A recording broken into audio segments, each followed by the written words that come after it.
पूज्य सतगुरुदेव भगवान की पावन सी चरणों में सादर प्रणाम। पूज्य गुरुदेव की अवस्था का 15वां वर्ष बड़े महत्व का है।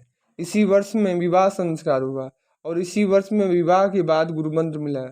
संयोग ऐसा हुआ कि आपके चचेरे भाई पंडित अंबिका प्रसाद गांव से कहकर अयोध्या आए कि हम गुरु मंत्र लेने परमहंस बाबा बेनी माधोदास जी जो रामघाट पर रहते हैं जा रहा हूँ।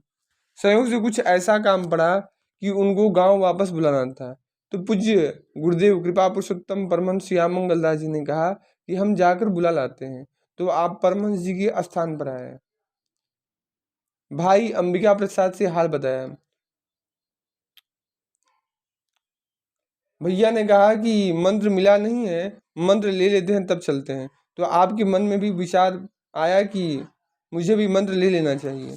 तो परमहंस जी ने पहले आपको मंत्र दिया, साथ ही साथ ध्यान का उपदेश व विधि भी बता दी।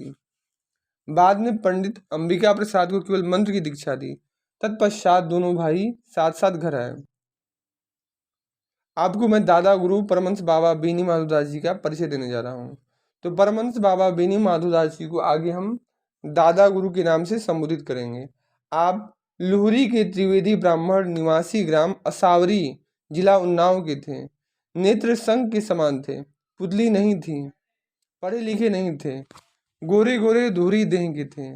वस्त्र में केवल एक लंगोटी धारण करते थे।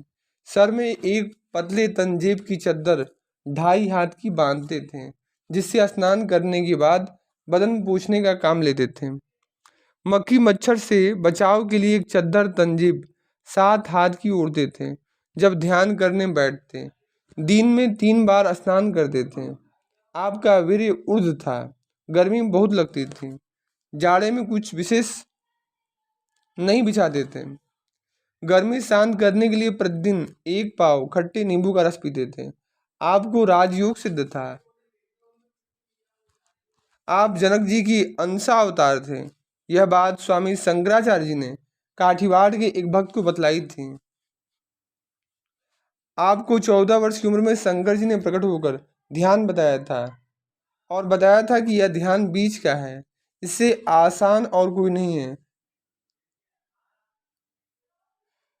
शंकर जी को जानकी जी ने बताया था, वही आपको आपकी पूज्य गुरुदेव भगवान ने बताया।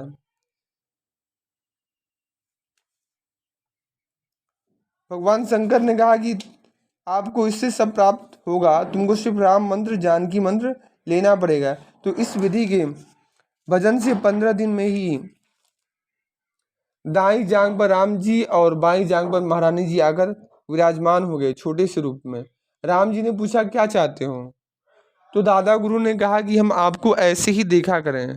तब राम जी एवमस्तु कहकर अंतर ध्यान हो गए। फिर राम जी महारानी जी की झांकी सामने रहने लगी। मिनट मिनट पर श्रृंगार बदला करता था। कुछ दिन बाद फिर राम जी महारानी जी पहले की तरह आकर जांघों पर बैठ गए और पूछा कि अब क्या चाहते हो? तो दादा गुरु ने कहा हम आपके पास ही रहें। तो भगवान ने एवमस्तु कहकर वहीं अंतर ध्यान हो गए। तो गुरुदेव बतलाते थे कि दादा गुरु बाल्यावस्था में सुने थे कि बड़े महाराज बाबा रघुनाथ दास जी बड़ी छावनी को शंकर जी ने भजन बताया है और उनके सामने राम जानकी की छटा रहती है और हनुमान जी महाराज भी प्रसन्न रहते हैं।